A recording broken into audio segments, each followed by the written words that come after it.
1988, Grammy Awards. Whitney Houston was sitting in the third row, wearing a stunning white beaded gown, when she noticed something was wrong with Michael Jackson. He was supposed to perform The Way You Make Me Feel in 10 minutes, but as the cameras panned across the celebrity audience, Whitney caught a glimpse of Michael backstage on the monitor. His face was covered in sweat despite the air conditioning, and his hands were shaking visibly. Whitney had seen that look before in her own mirror during her darkest moments of stage fright. But this was different. This was terror. When Michael walked onto that stage 7 minutes later in front of 50 million television viewers worldwide, Whitney knew something catastrophic was about to happen. And she was right. Halfway through the song, Michael Jackson stopped moving, stopped singing, and simply walked off the stage in the middle of a live Grammy performance. The audience gasped. The producers panicked. But Whitney Houston was already moving, pushing past security guards and heading backstage before anyone could stop her.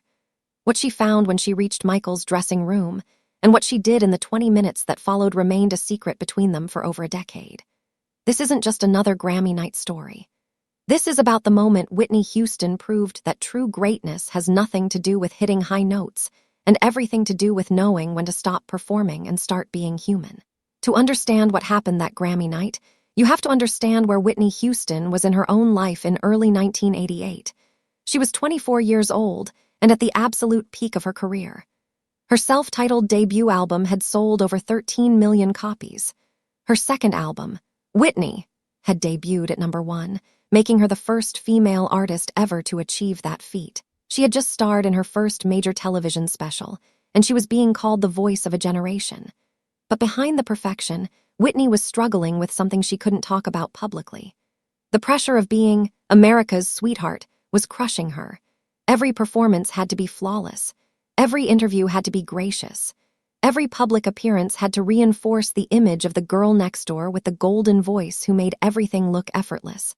What nobody saw were the panic attacks before shows, the nights she couldn't sleep because her mind wouldn't stop racing through every possible thing that could go wrong. The way her hands shook so badly sometimes that she had to sit on them during interviews. Whitney had learned to manage her anxiety through a combination of prayer, breathing exercises her mother Sissy had taught her, and sheer force of will. But she had also learned something else that would prove crucial on that Grammy night. She had learned to recognize the signs of someone falling apart because she'd been there herself. In 1986, during her first world tour, Whitney had experienced her own backstage breakdown. It happened in London at Wembley Arena. She was supposed to go on in 5 minutes, and suddenly she couldn't breathe. Her chest felt like it was being crushed. Her vision started to narrow. She was convinced she was dying right there in her dressing room. Her assistant had found her hyperventilating on the floor, and instead of forcing her to go on stage, had done something simple but profound. She had held Whitney's hand, looked her in the eyes, and said, "You don't have to be Whitney Houston right now. You just have to be Whitney." And Whitney is allowed to be scared. That moment had changed everything for Whitney. She realized that the armor of perfection she'd been wearing was actually suffocating her. She began working with a therapist who specialized in performance anxiety, though she kept this completely private. Even her closest friends didn't know. In 1988, seeing a therapist was considered a sign of weakness, especially for Black women who were supposed to be strong and unbreakable no matter what. But Whitney had learned that asking for help was actually the strongest thing she could do. So when she saw Michael Jackson's face on that backstage monitor during the Grammys, she recognized immediately what she was seeing. That wasn't just pre-show nerves. That was someone in the middle of a full-blown panic attack, and he was about to have it in front of 50 million people. Michael Jackson's relationship with live performance had become increasingly complicated by 1988. At 29 years old, he was arguably the most famous person on the planet. Thriller had become the best-selling album of all time. His Bad World Tour was breaking attendance records everywhere he performed. But the pressure of being Michael Jackson, the pressure of maintaining the mystique and the perfection, was destroying him from the inside. Michael had always suffered from stage fright, but he'd learned to channel it into his performances. The adrenaline and fear would transform into energy the moment he heard the crowd. But something had changed during the Bad Tour. The stage fright wasn't transforming anymore. It was just staying as pure terror. Michael's longtime friend and choreographer, Vincent Patterson, later revealed that Michael had started having panic attacks before shows during the Bad Tour. Sometimes he would lock himself in his dressing room and refuse to come out. Other times he would cry uncontrollably minutes before going on stage. His team had learned to give him space, to let him work through it in his own way. But they were worried. Michael was taking more and more prescription medications to manage his anxiety, and they all knew that wasn't a sustainable solution. The Grammy performance was supposed to be simple for someone of Michael's caliber. The Way You Make Me Feel was a song he'd performed hundreds of times during the Bad tour. He knew every move, every note, every moment. But what Michael's team didn't know was that something had happened earlier that day that had pushed him to a breaking point. A major newspaper had published an article questioning Michael's mental stability, citing his ownership of a hyperbaric chamber and his friendship with his chimpanzee Bubbles as evidence of his detachment from reality. The article was cruel and mocking, turning Michael's eccentricities into pathology. Michael had read the article in his hotel room that morning, and something inside him had cracked. All day long, he'd been thinking about the article, about how millions of people would read it and believe he was crazy. And now, he was supposed to go on stage and perform in front of those same people and pretend everything was fine. When Whitney Houston saw Michael backstage on the monitor, she saw someone on the edge of collapse. Michael was standing in the wings, waiting for his cue, and he was clearly struggling to breathe. His backup dancers were around him. But they seemed unsure what to do. Michael's security team was hovering nearby, looking worried. Whitney made a split-second decision. She leaned over to her publicist sitting next to her and whispered, "I need to go backstage, now." Her publicist looked confused. "Whitney, you're presenting an award in 20 minutes. You can't leave." Whitney stood up, smoothing down her gown. "Tell them I went to the bathroom. Tell them whatever you want. But Michael needs help and I'm going to help him." She moved quickly but gracefully through the row of seats, trying not to cause a scene. Several cameras caught her leaving, and viewers at home probably wondered why Whitney Houston was walking out in the middle of the Grammys. Backstage was chaos. Producers were panicking because Michael's performance was about to start, and he wasn't responding to anyone trying to talk to him. His manager was on a headset trying to figure out if they could delay the schedule. Security guards were trying to keep curious onlookers away. Whitney pushed through all of it with the confidence of someone who knew exactly what she was doing. "Let me through," she said firmly to a security guard blocking her path. "I'm Whitney Houston and Michael is my friend. Let me through." The guard, recognizing her, stepped aside. When Whitney reached the wings where Michael was standing, she saw immediately how bad the situation was. Michael was drenched in sweat, his sequin jacket sparkling under the stage lights. His eyes were wide and unfocused. His chest was heaving as he tried to breathe. This wasn't just stage fright. This was a full panic attack happening in real time. The stage manager was counting down. 30 seconds, Michael, you need to be on your mark." Michael didn't move. He couldn't move. His feet were frozen to the floor. Whitney stepped directly in front of Michael, blocking his view of the stage. "Michael," she said firmly but gently. "Look at me, just look at me." Michael's eyes struggled to focus on her face. "Whitney," he whispered, his voice barely audible over the music starting to play for his performance intro. "I can't do this. I can't go out there."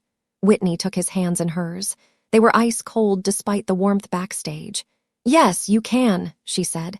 "You've done this 1,000 times. Your body knows what to do even if your mind doesn't right now." The stage manager was more urgent now. 15 seconds, Michael, you need to move." But Whitney had a different idea. She had been where Michael was right now, and she knew that forcing him onto that stage would be devastating. Sometimes the bravest thing you can do is admit you can't do something. "Michael," Whitney said, looking directly into his eyes, "you don't have to go out there. You don't have to perform tonight. It's okay to say no." Michael looked at her like she was speaking a foreign language. "I can't cancel. There are 50 million people watching. I can't just not perform." Whitney squeezed his hands tighter. "Yes, you can, and I'm going to help you, trust me." Before anyone could stop her, Whitney turned to the stage manager. "He's not performing tonight. Tell the producers there's a technical issue. Tell them whatever you want. But he's not going on that stage." The stage manager looked horrified. "Miss Houston, we can't just cancel Michael Jackson's performance. This is live television." Whitney's voice became steel. "I don't care if this is being broadcast to the moon. Look at him. He's having a medical emergency. Would you send someone having a heart attack out on that stage?" The stage manager looked at Michael, who was now shaking so badly he could barely stand, and made a decision. He spoke into his headset. We need a plan B. Jackson can't perform. I repeat, Jackson cannot perform. The next few minutes were a blur of chaos. Producers scrambled to fill the time. Commercials were extended. Other performers were asked if they could add songs to their sets. And through it all, Whitney Houston stood next to Michael Jackson, holding his hand and breathing with him. In through your nose, out through your mouth, Whitney coached, demonstrating the breathing technique her mother had taught her. Just focus on breathing. Nothing else matters right now except getting air into your lungs. Slowly, gradually, Michael's breathing started to regulate. The color began returning to his face. His hands stopped shaking quite so violently. "I'm sorry," Michael whispered, tears starting to stream down his face. "I'm so sorry, I ruined everything." Whitney shook her head firmly. "You didn't ruin anything. You're human, Michael. You're allowed to be human. Even the king of pop is allowed to have a breakdown." One of Michael's security team members approached cautiously. "We should get him to his dressing room, away from all these people." Whitney nodded. "Can I come with him? I think he needs someone who understands what he just went through." They moved Michael to his private dressing room, a surprisingly modest space given his status. Once inside with the door closed, shutting out the chaos of the Grammys continuing in the background, Michael completely broke down. He collapsed onto the couch, buried his face in his hands, and sobbed like a child. Whitney had seen a lot of things in her career, but watching Michael Jackson cry with such raw vulnerability was heartbreaking. She sat down next to him and did something simple but profound. She didn't try to fix it. She didn't tell him everything would be okay. She just sat with him in his pain. After several minutes of crying, Michael finally spoke. "They all think I'm crazy. Did you see the article today? They think I'm some kind of freak." Whitney had seen the article. Everyone in the industry had seen it. "Michael, I need to tell you something, and I need you to really hear me. Are you listening?" Michael nodded, wiping his eyes with the sleeve of his expensive jacket. Whitney took a deep breath.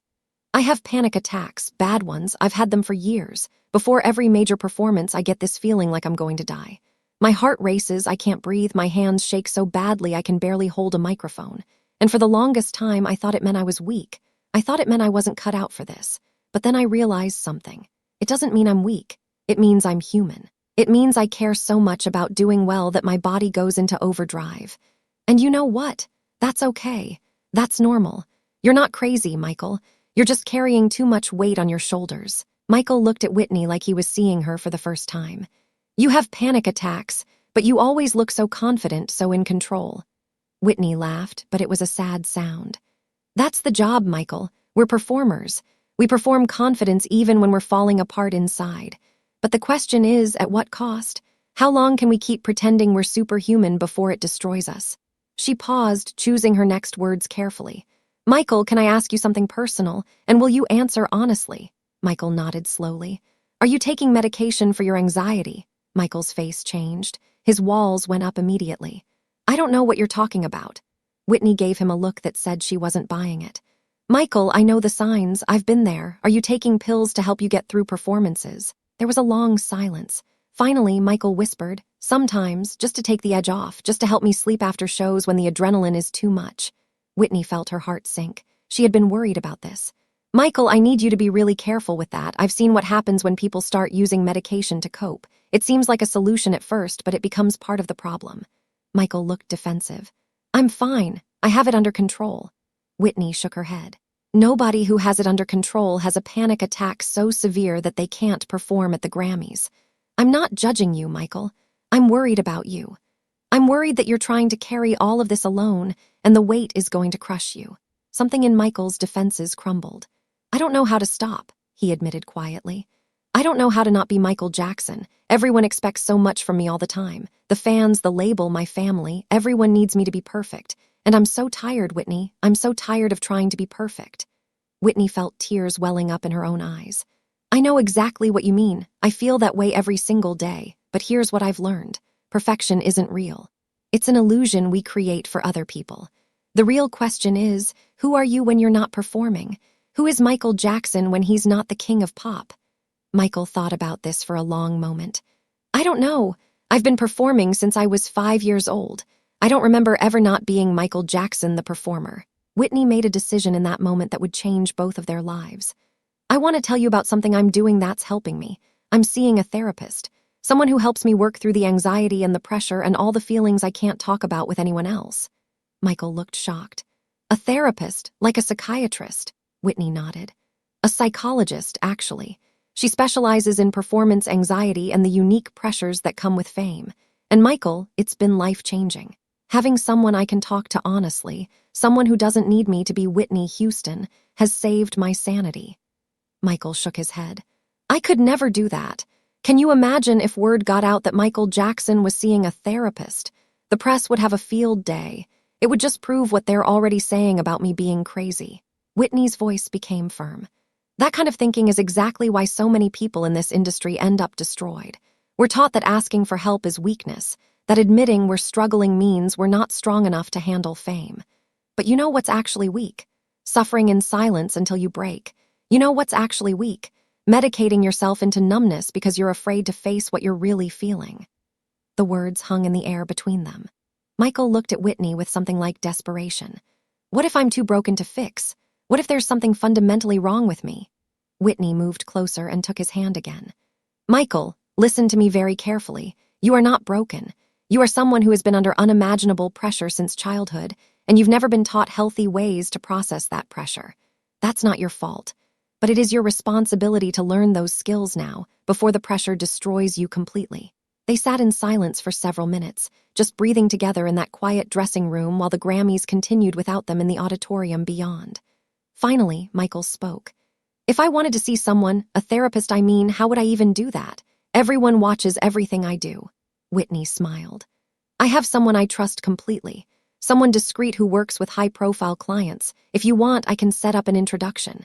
No pressure, no judgment. Just an option if you want to try something different than what you've been doing.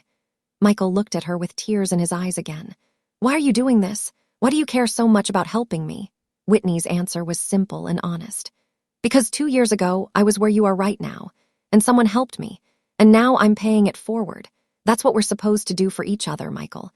Especially in this industry that tries to isolate us and make us think we have to be superhuman.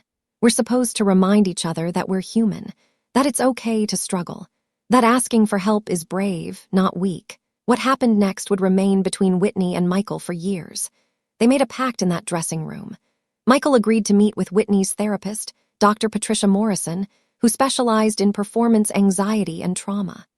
Whitney agreed to be Michael's accountability partner, someone he could call at any hour if he was struggling. They exchanged private phone numbers that bypassed their managers and assistants. If you're having a panic attack, if you're thinking about taking extra medication, if you're just feeling overwhelmed, you call me, Whitney insisted. Day or night, I don't care. You call me. Michael nodded, feeling something he hadn't felt in years. Hope. Hope that maybe he didn't have to carry all of this alone. Hope that maybe there was another way to exist in this impossible world of fame. They stayed in that dressing room for another hour, talking about everything they'd never been able to talk about with anyone else.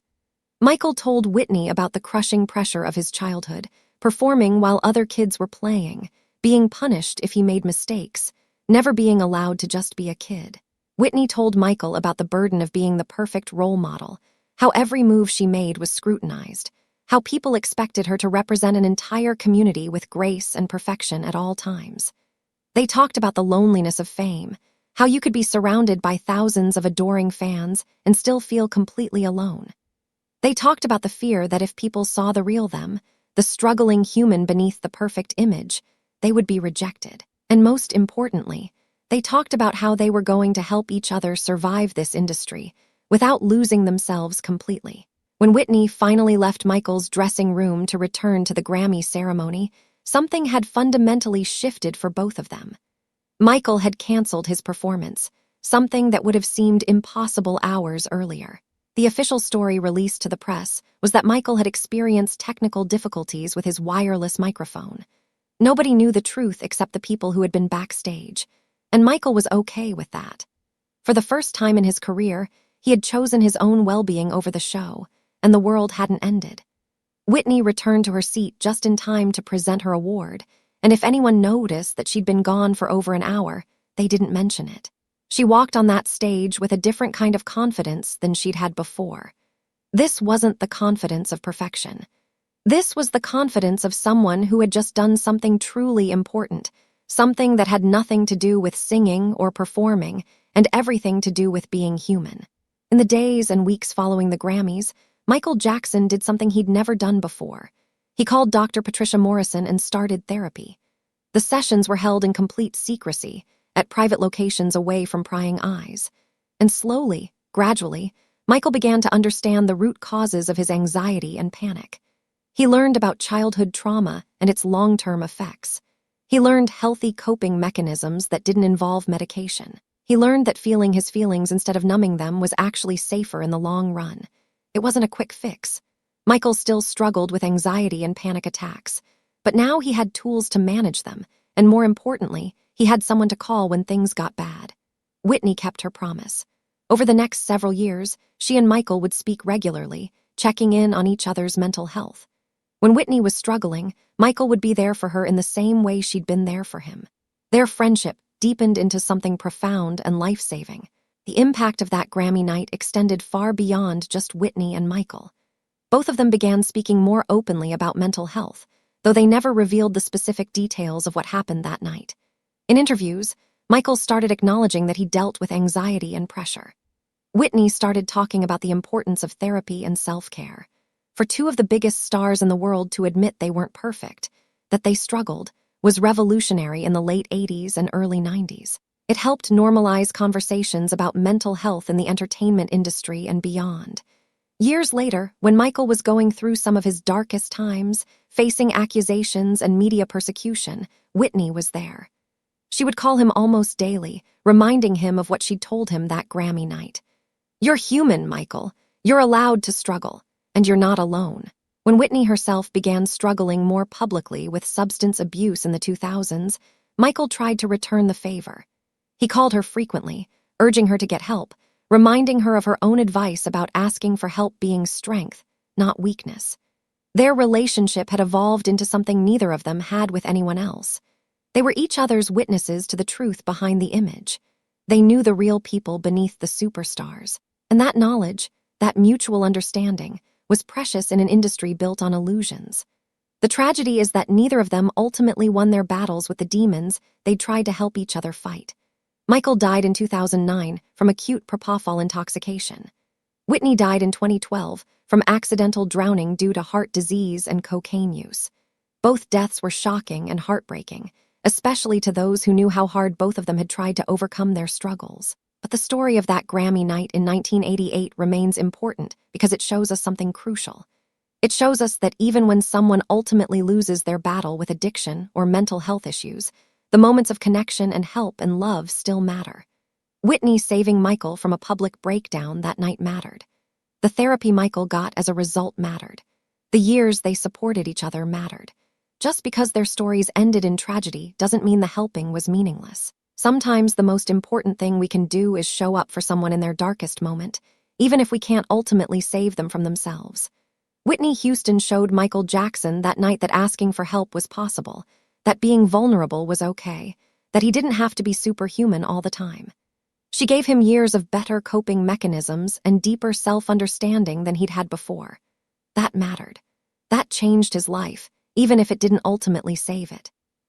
The people who were backstage that night, the security guards and stage managers and backup dancers who witnessed Whitney's intervention, never forgot what they saw. Several of them have said in interviews that it changed how they viewed celebrities and mental health. "I always thought people at that level had it all figured out," one backup dancer said years later.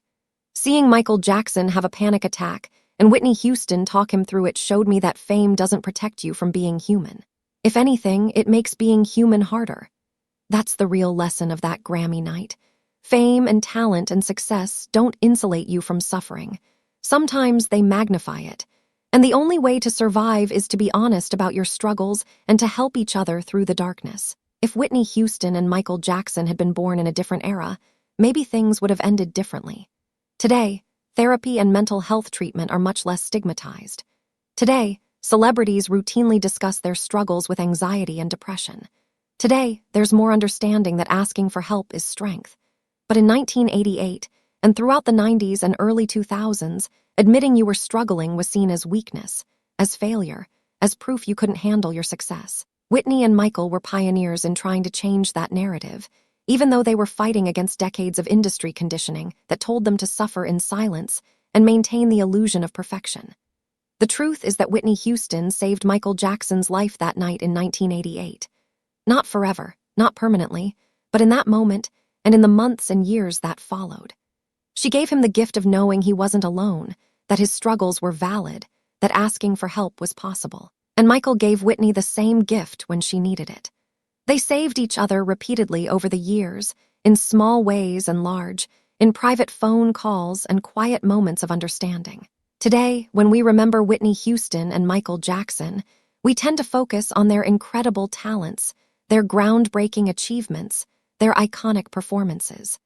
But maybe we should also remember that Grammy night in 1988, when Whitney chose being human over being a superstar, when she recognized someone drowning and jumped in to help, when she showed Michael Jackson that the bravest performance of all is being honest about your pain. That night reminds us that beneath every famous face is a vulnerable human being who sometimes needs exactly what we all need. Someone who sees us, understands us, and refuses to let us face our darkest moments alone. Whitney Houston gave that gift to Michael Jackson, and in doing so, she showed all of us what true greatness really looks like. It's not about hitting the high notes or selling out stadiums or winning awards. It's about showing up for another person's pain and loving them enough to help carry their burden, even if just for 20 minutes in a dressing room while the world continues without you. That's the story of what really happened at the 1988 Grammys.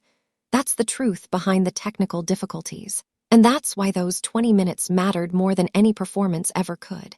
If this story moved you, remember that checking on your friends isn't weakness, it's wisdom. Share this with someone who might need to hear that asking for help is the bravest thing they can do. Hit that subscribe button for more incredible untold stories about the human beings behind the legends. And most importantly, if you're struggling, reach out. Talk to someone. You are not alone, no matter how isolated you feel. That's what Whitney taught Michael that night, and it's what we all need to remember.